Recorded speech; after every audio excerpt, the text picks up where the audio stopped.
Siz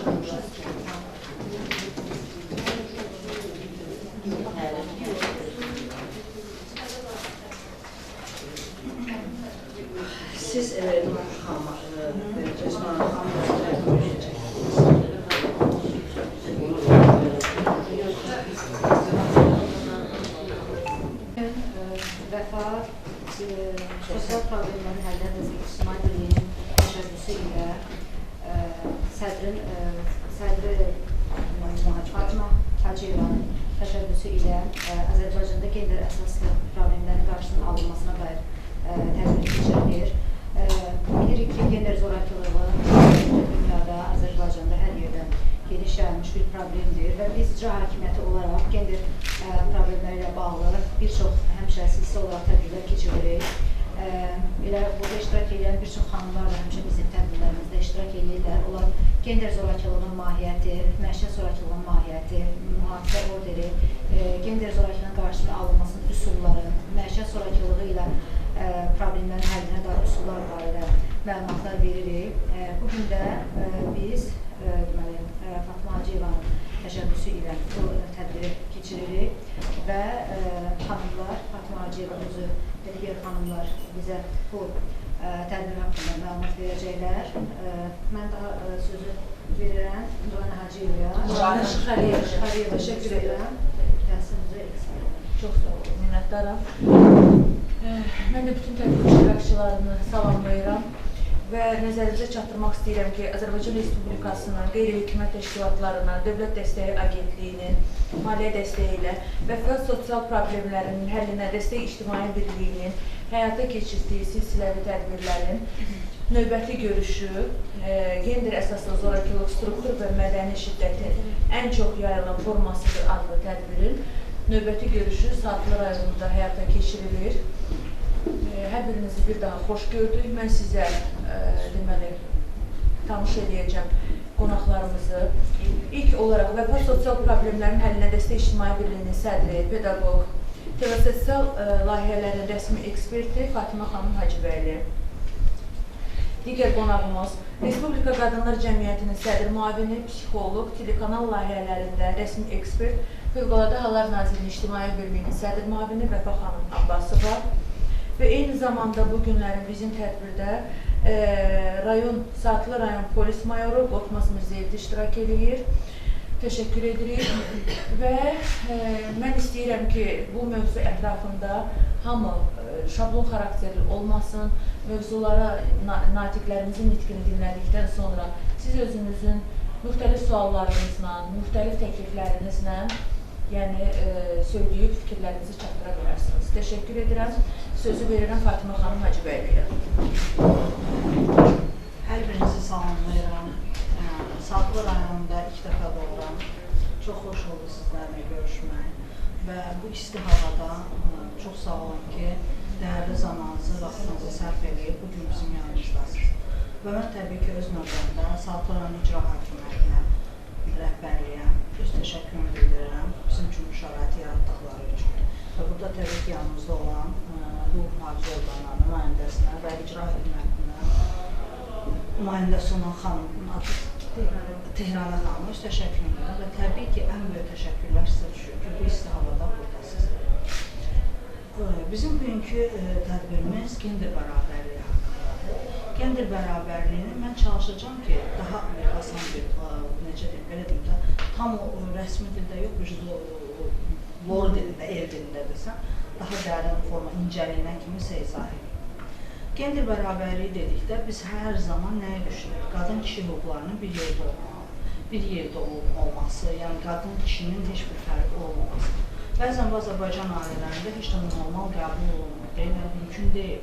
Kişi ilə qadın eyni ola bilməz. Qadın mütləq şəkildə kişidən aşağı olmalıdır, yəni kişi daha yüksəkdə olmalıdır. Təbii ki, bizim kişilər, yəni Azərbaycan kişiləri, ümumiyyətcə kişi cinsinə, Azərbaycanda da elə çox yerlərdə də uşaqlıqdan sadəcə bir səcdə kimi götürülmüşük hər zaman. Əgər kişi dedisə, yəni onun bir cinsiyyəti qadın üzərində öz artıq yüksəkliyini görsənir. Mən təbii ki, bir Azərbaycan qadını olaraq mən də xoşlayıram, yəni sevərəm ki, istəyərəm ki, Azərbaycan kişisi güclü olsun. Amma Azərbaycan kişisi gücünü öz qadınına yox, kənar şəxsə yox. Bizim mənfi düşmanlarımıza qarşı göstərsin. Deməli, Azərbaycanda bu qadın-kişi bərabərsizliyi, yəni gender bərabərsizliyi, belə uşaqlıqdan başlayır. Uşaq anadan olanda, hətta ana bətnində olanda. Bugün Azərbaycanda selekt abortlar dəhşət dərəcədə çoxalır. Selekt abort nədir? Ana bətnində əgər qız uşaqdırsa, artıq onu tələfmək verilir ki, bu tələf olmalıdır. Yox, oğlan oldusa, toy bayram olur məsələn. Dəxli yoxdur, kör olsun, keçər olsun, amma oğlan olsun. Yəni, valla bu dəqiqə elə bir qızlarımız var ki, qeyrətli, namuslu, işgüzar, qoçaq, millət vəkili olan xanımlarımız var, idarə müdürü olan xanımlarımız var. Bununla qürur duymaqdan, hətta bunun altında əzilirik. Bax, mən sizə bir misal göstərim. Sanatrubun Aygün əsəri var. Yəni ki, çoxunuz oxumuşsunuz, çoxunuz baxmışsınız. Burada Aygünün qalxmağını yoldaşı qəbul eləmir. Niyə? Deyir, hayır, mən gəlim, mənim yoldaşıma əl çalsınlar, mən də əzilim insanlarım. Səbəb nədir? Burada sadəcə olaraq bir kişi qısqancdır. Adətən uşaq anadan olanda belə, onun cinsiyyətinə görə rəngləri belə dəyişirlər. Ay aman, birdən oğlana nəsə qırmızı köynək almaq, qırğın düşər. Yəni, fərqi nədir ki, rəng körpədir. Otağın rənginə belə, hər şeyə görə biz onları fərqləndirir. Hətta belə deyəcəm, ata-analarımız belə oğlanla qızla arasına fərq qoyurlar. Sən qızsan, sənə olmaz. Sən saat 5-də evdə olmalısan. Oğlu saat 8-də, 11-də gəlir, ona heç nə demir. Niyə? Bəlkə bu da avaralanır elə. Yəni, oğlanın gec gəlməyi problemi deyil, amma qız evə vaxtında gəlməlidir. Qız bəlkə də həqiqətən də iş başındadır, işindədir, amma o dəxli yoxdur. Onun qonşu nə deyir? Amma oğlu gec gələ bilər elə. Onda onun qonşu heç nə demir. Və hətta evləndirəndə belə, qızın 15 yaşı var, 16 yaşı var. Saatlı rayonunda erkən nigah zaten ayaq tutub yerilir. Deməyəsiniz ki, yoxdur belə bir şey. Çünki mən statistikada, mən ailə komitəsində bir yerdə işləyirəm, mən tədbirlərdə oluram, dəfələrlə və ən əsası sosial layihələrdə oluram. Dəfələrlə Saatlı rayonundan artıq ayaq tutub yeriyir az yaşlıların nigahı. Yəni, dövlət çox şükür Allaha ki, artıq qanun tətbiq elədi. Ancaq bəzi rayonlarımızın kətləri var ki, o qanuna tabi olurlarmı? Yox. Uşaq mənim də özüm bilərəm. Xeyr, uşaq sənin deyil, uşaq dövlətindir. Uşaq dövlətindir, sən uşağa baxa bilmirsənsə, dövlət sənin əlindən uşağı alıb, yetərincə özü baxmağa naildir. Və 15 yaşına bir qızı ərə verirlər. 15 yaşına bir qız həyat nədir bilmir, ailə nədir bilmir, qadın olmaq nədir, onu belə bilmir. Ana olmaq nədir bilmir. Nə qədər 16 yaşında, 15 yaşında, 14 yaşında qızlarımız ana olduqları vaxtda ölürlər. Niyə? Çünki orqanizm hazır deyil. Bir uşağı dünyaya uşaq gətirməklə orqanizm hazır deyil. Ancaq biz nə edirik? Yox, ərə verək, o oxumur. Məktəbdən çıxsın, oxumur. Artıq xəşd o məktəbə getmək. Niyə? Bəlkə onun üzərində dayanırsaq çox güclü bir həkim olar. Bəlkə də onun üzərində dayanırsaq çox güclü bir psixoloq olar. Və yaxud nə bilim, mühəndis olar, hüquqşünas olar. Görün, nə qədər işlər var. Niyə biz o qızımızın, övladımız deyil, bizim canımızdan can parçası. Biz niyə onun həyatını məhv eləməliyik? Niyə? Ərə verməklə biz nədə eləyirik? Heç nə. Onu məhv edir. O qız gedir 15 yaşında ərə və 19-20 yaşında bu qədər gəlinlər var, evdən qaçırlar. Hamısına bir dənə diqqətlə baxın, hamısı az yaşlılar, az yaşlı vaxtda ərə gedən insanlardır. Çünki niyə? Ağlı gəlir başına, tutaq ki, bir 30 yaşında, 25 yaşında. Ağlı gəlir başına, o 2 dənə, 3 dənə uşağı var. Onu artıq uşaq da maraqlı durur. Çünki o kişiyə nifrət eləyirsə, onun uşağı da ona maraqlı deyil. Təbii ki, mən heç çox uşağın atan-anaları qəbul eləməmişəm. Amma uşaq da maraqlı deyil. Çünki onda analıq hissi hələ, necə deyirlər, aysa. O analıq hissi nədir, ümumiyyətcə məlumatsızdır. Uşaqlarını atır artıq kimi sevir onun yanına qaçır. Və təbii ki, o adam da bunun yanında qalmır. Nə olur? Ailə dağılır və həmin qadın düşür insan alverişlərinin əlinə. Həyatı məhv olduğum bir qadın. Və o qadın yıxıldığı zaman bizim valideynlər nə edir? Qətiyyən bu tərəfə gəlməsin, ölsün, hardasa qalsın, onu ölmə çatdırırıq, özünü öldürməyə çatdırırıq, intihar dərəcəsinə çatdırırıq. Amma indi gəlin bunu oğlumuzdan fikirləşək. Oğlan bunu elədir. Mənimki oğlandır, nə olası da, o qız da o dərdini çəksin. Oğlandır, oğlanı çəkir sənəsinə, o boşanında belə, mənimki oğlandır. Qızlar gəlirlər evdə, ata-analarına şikayət edirlər. Ay ana, ay ata, mənim ərim məni döydü, mənə evdə zulum verdi. Get, otur, ərə getmirsən, oradan da meydin çıxacaq, heç nə olmaz, bir döyməklə heç nə olmaz. nə bilim, ərindir, döyər də, öpər də, söyər də, onun şəxsi, öz ailə işimizdir. Biz, hələ analarımız nə deyir? Biz döylə-döylə arvad olmamışıq, sən də olacaqsın. Hamımızın işlətdiyimiz sözlərdir. Ancaq həmin zamanədə yox. O qızların yaşadıqları travma. Siz təsəvvür edin, bu yaxınlarda Qazax rayonunda ayın 8-də bir ailədə faciəyə baxın. 8 nəfər, yox, əstəğfurullah, ata, ana, övlad, 2 övlad və arvad. Hamısı bir ilin ərzində hər ayın 8-də rəhmətə gedir. Hər ayın 8-də. Sonuncu dəfə artıq mən orada ancaq oğlandan şübhələnirəm. Çünki oğlanın baxışları, planı. Bax, bəzən valideynlər oğlanlarında görürlər o, travmanı görürlər, hansısa psixi çaşmamazlığı görürlər, nə isə görürlər, amma onu normal qəbul edirlər. Gedirlər, kimisə sağlam qızını alıb gətirirlər. Bu adam, psixi travmalı olan adam təbii ki, gətirib öyrədəcək. O qadının hər hərəkəti ona dəhşətli gələcək, qısqanacaq, neyinəyəcək. Amma biz normal ailəni necə təsəvvürümüzə gətiririk, ailə institutu olaraq necə onu düşünürük? Normal ailə bir-birinə dayaq durmalıdır. Həyat yoldaşı nə deməkdir? Həyatımın yoldaşı, dərdimi də bölüşüm. Anama, atama, nə bilim, övladıma deməyəcəyim sözü mən ərimə deməliyəm. Düzdür, yaxamızın burası belə açılanda utanırıq, tez düzəldirik, amma əlimizin yanında utanmırıq. Deməli, o mənim nəyimdir? Yarımdır. Həyatımın yoldaşıdır. Bu həyatımın yoldaşı mənim həyatıma qəsd qoyursa, mən necə yaşamalıyım? Necə olmalıdır? Mən onunla dərdləşməliyəm. Nə olar ki, bizim övladımız içəri girəndə belə bir ailə ilə rastlaşsın da, ana xörək çəkir, ata çörək doğrayır. Görün, nə gözəldir. Və o şey, ana gətirir boşqabı qoyur, ata vilkanı qoyur. Bununla kimsə əskilirmi? Yox, heç kim əskilmir. Amma biz bunu görmürük. Yox, bizim kişilər necədir? Mən oturmalıyam. Mən bayaq da dedim tədbirdə. Təsəvvür edin. Mənim deməli, öz atamı deyirəm, hələ otururdu burada, televizorun pultu buradaydı, çağırırdı mamamı ki, pultu ver. Buradan əlimiz alıb pultu götürmürdü. Çünki biz ana olaraq övladlarımızı elə tərbiyə edirik. İndi gəlin burada gönlünə qədər xanımlar var. Birinə desəm ki, gəlin oturub, oğlumuz nə bilim, gətirib oda çay verir. İnan qırğın salarlar. Bir gün çoxu deyəcək, nə danışsan, mən istəyirəm, mənim gəlinimə oğlum qulluq eləsin, amma o gəlini basıb gözünü çıxartmalar. İnanın, həyatından bezdirərlər ki, gör mən nə günə qalmışam, mənim oğlum oturub arvadına qulluq eləyir, hansı ki buna sevinməkdənsən.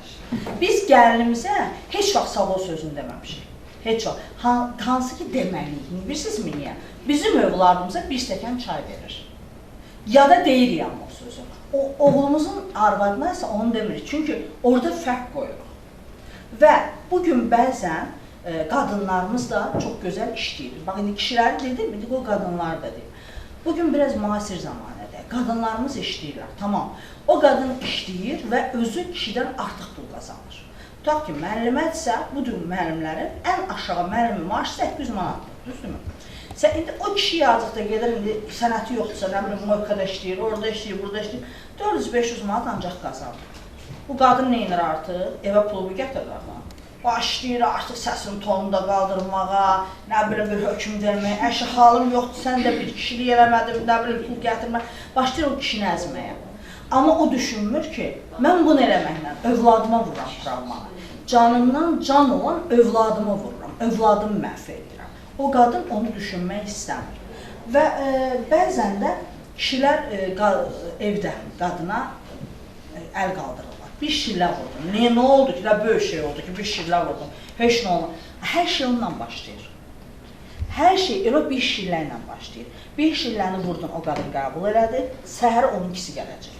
Ondan sonra 3 gələcək. Yaxşı olar ki, biz valideyn olaraq övladlarımıza hansısa fərq qoymayaq. Adi elementar evdə valideynin ev bölgüsü, var-dövlət bölgüsündə belə neyinirik? Hər şey oğlumundur, sən elə gedirsən də onsuz da, ancaq 2 stəkanla 2 nəlbəkin verir, yola salırıq onu. Amma oğlumuza ev oğlundur, ikinci söhbət ola bilməz. Qızın orada haqqı ola bilməz. Ev oğlundur, nə bilim, nəyim var o, hər şey oğlumundur, oğluma canım qurban. Niyə bu qız sən deyil? Qızı orada belə əzirik. Valla buna görə də bugün, siz təsəvvür edəcək, qız uşaqları tapılmır. Çünki dünyaya gəlməyə imkan vermir. Ana bətindən düşəndən onu artıq məhv edirik.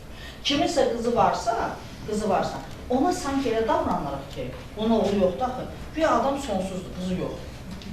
o formada həmin adamın sanki el arasında bir xar edir ki, bu yazığın da bir oğlu olmaz, nəslini davam elətdirsin. Valla bəlkə elə olan olacaq ki, nəslini davam elətdirirsə oğlu olmayacaq. Bütün nəsil xəcalət çəkəcək oğlu olmaqla.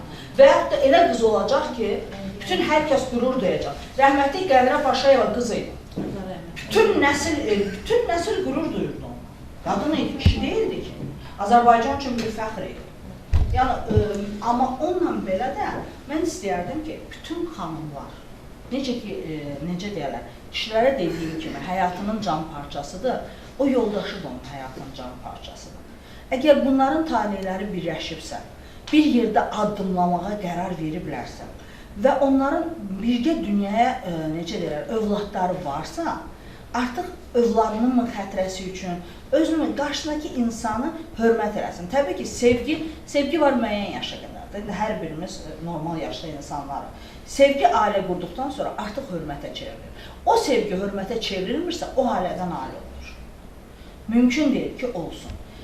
Necə deyək, hər bir yaxşı, güclü kişinin yanında mütləq şəkildə güclü qadın olmalıdır. Güclü necə deyək, ağıllı qadın olmalıdır, güclü yox. Ağıllı kişinin də yanında təbii ki, xoşbəxt qadın olmalıdır. Bəzən qadınlar indi təzə bir fraza çıxır. Mən güclü qadınam, mən heç bir nəyə yıxılmadım, durdum ayağa, məni vurdular, itələdilər, travmaladım, amma mən yıxılmadım. O deyən adam bir ki, güclüdür, zəifdir, güclü adam həyatı boyu bir inanmır. Güclü adam elə güclü olduğunu göstərir. Amma sizə sual verirəm, hansı güclü qadını, güclü ümumiyyətcə frazadır, insan güclü, uşaq da güclü ola bilər, qadın da güclü ola bilər, kişi də güclü ola bilər. Ancaq ki, o güclü qadının bir dənəsi desin ki, mən xoşbəxtlə bir qadın kimi. Çünki onlar xoşbəxt deyirlər. Sadəcə olaraq özlərini qarşı tərəfə güclü göstərirlər. Mən isə bizim Azərbaycan qadınlarına onları güclü yox, xoşbəxt eləyək kişilər arzulayıram ki, və qaynanalara deyirəm ki, o oğlan gəlininizlə, nə bilim, oğlunuzun arasında, qızınızla kürəkənimizin arasında fərq qoymayın. Yəni, onlar hamısı həqiqətən bizim balamızdır. Əgər o gəlin mənim evimə gəlibsə, artıq mənimdir. Neynəsə də mənim adımadır, mənim oğlumun adımadır, onun həyatıdır. Yəni, biz bəzən təzə quran ailələrə belə şiddət göstəririk. Onların belə ailəsində gender bərabərliyini pozmağa çalışır. Düşünmürük ki, mənim ailəm vardı artıq. Mən öz necə deyir, belə deyim də, dünyamı düzəltmişəm. Qoy onlar da öz həyatlarını düzəltsinlər. Yəni, o yoldaşı əgər həmin sizin oğlunuz bir qadını xoşbəxt deyirsə, gör, nə qədər gözəldir, həqiqətən də. Və mən sonuçda çıxışımı bir şeylə tamamlamaq istəyirəm. Müəllimə varmı içərimizdən? Aysa. Müəllimlərdə adətən uşaqlar ilin sonunda qiymət alırlar. Birinin ortasında, bir də sonunda. Yaxşı oxuyan uşaq ilin sonunda 5 alır. Pis oxuyan uşaqsa, təbii ki, neynəsə də bir 3 yazırıq ki, sinifdən sinifə keçsin. Və valideyn də odur. Valideyn uşağı böyüdür. Və bir valideyn uşağını böyüdür, uşağın cəmiyyətə çox gözəl bir övlad kimi yetişdirir. O valideynin qiyməti yenə 5-dir. O valideynin qiyməti 4-dür. Çünki cəmiyyətə övlad böyüdür. Əgər onun övladı da cəmiyyətə özü kimi xeyirli bir övlad böyüdürsə, o zaman o valideynin qiyməti əladır, 5-dir. Mən bütün valideynlərə, bax o 5 qiyməti, həyatının 5 qiymətini almağı arzulayıram. Minnətdarım. Çox təşəkkür edirəm Fatimə xanım və növbəti çıxış üçün sözü Vəfa xanım Abbasovaya verir. Mən gözləyirəm, hər kəs salamlayıram. Mən də saatlıda 2 dəfə doğuram. Saatlı çox gözəl dəyişir. Vaxtilə bu yollardan keçirdim, belə saatlının içərisində qonaq olmamışdım. Mən də psixoloq olaraq öz növbəmdə demək istəyirəm ki, Fatimə xanım çox gözəl dedi. Uşaq dünyaya gəlməmiş qızlarımıza qəsd edirik. Onları intihara sürüklüyük. Ana bədində. Eyni vaxtda biz analara travma veririk. Bir hamilə qadına evladını dünyaya gətirməyəcəksən deyə onu təhdid edirik. Əgər bu uşaq dünyaya gələrsə, atan evinə gedəcəksən, bu ailə dağılacaq və bu uşağı qeyri-qanuni yolla dünyada məhv edirlər. Deyək ki, sürü abortlarla məhv olunur. Amma qadınlarımızın aldığı psixoloji problemlər, qızlarımızın aldığı psixoloji problemlər onlarla böyüyür. Yəni 3 il, 5 il, 10 il sonradan bir addım var ki, o addımı atanda artıq o travma onun bədənində uyanır və o artıq intihara gedir, evini tərk edir. Heç bir qadın xoşbəxtlikdən evini tərk edə bilməz. Amma gəlin görək gender bərabərliyi biz dedikdə nəyi başa düşürük? Məsələ kişi, elə qadınlar da maşın sürür, kişilərin maşınlarını da almışıq, kostyumlarını da almışıq əllərindən, artıq haçarı əlimizdə fırladıq. Amma gəlin görək, biz kişilərimizi evdə kişi kimi sayırıqmı son illər? Axırıncı təcrübələr və sorğular göstərir ki, qadınlar, mən hərdən deyirəm ki, ana xəqanlığı dövrünü yaşayır. Qadınlar daha aktivdir, kişilər pasivdir. Xanımlarımızda gülüş var, deyəsən razılaşırlar. Deməli, kişilərimizi artıq evdə saymırıq. Fətmə xanım gender bərabərliyindən danışdı, kişilərimizi yıxdı, sürüdü. Amma indi gəlin görək, qadınlarımızın kişilərə qarşı olan münasibəti necədir? Artıq qadın evdə kişini saymır. Kişi prosesini qaldıranda deyir ki, biz dövlətin qərarı var, biz bərabər hüquqluyuq. Bərabər hüquqlu kişini saymamaq deməkdir. Bərabər hüquqlu eyni sahədə çalışa bilərsiniz, eyni hüquqlara maliksiniz evlatlarınızın üzərində, amma kişini əzmək, kişini təhqir etmək, evdə böyüyən evlatların gələcəkdə o evdə bəhrəli evlat gözləyə bilməli, cəmiyyətə sağlam evlat gözləyə bilməli. Qonşular, mən həmişə deyirəm ki, ailələrimizə qonşunun gözü ilə baxır, çünki qonşu görmək istədiyini görür, yəni bizim yaxşımız yox, pisimizi görür evdə uşaqlarımıza və biz qonşunun gözü ilə baxanda evimizdə olan problemləri görürük. Fətmə xanım buyurdu ki, biz artıq bütün var dövlətimizi oğlanlarımıza veririk. Amma qanun nə deyir? Hər bir evlat vərəsədir. Yəni, istər qız, istər oğlan, valideynin mülkündə vərəsədir. Biz amma hər şeyimizi öncədən planlaşdırırıq. Biz bağışlama edək ki, sonradan bunu qız evlatları buna hardasa müdaxilə etməsin. Və biz bunlarla bərabər qadınlarımızın sosial şəbəkədə aktiv olmaqları, bəzən evdar qadınların daha çox aktiv olduqlarını görürlər. Bu məni çox narahat edir. Bir qadın kimi, bir qadın təşkilatının üzvü kimi. Çünki bizə artıq qadınlar yox, kişilər müraciət edir. Mən qadınımı yığa bilmirəm. Bəlkə də mən icra hakimiyyətə belə müraciətlər yoxdur.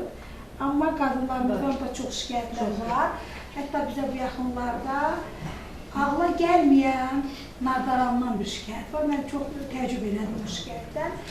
Və mən düşünürəm ki, kişilərimiz qadınlara o qədər diqqət göstərməlidirlər ki, qadınlar sevgini sosial şəbəkədə axtarmasın. Biz qızlarımıza o qədər sevgi verməliyik ki,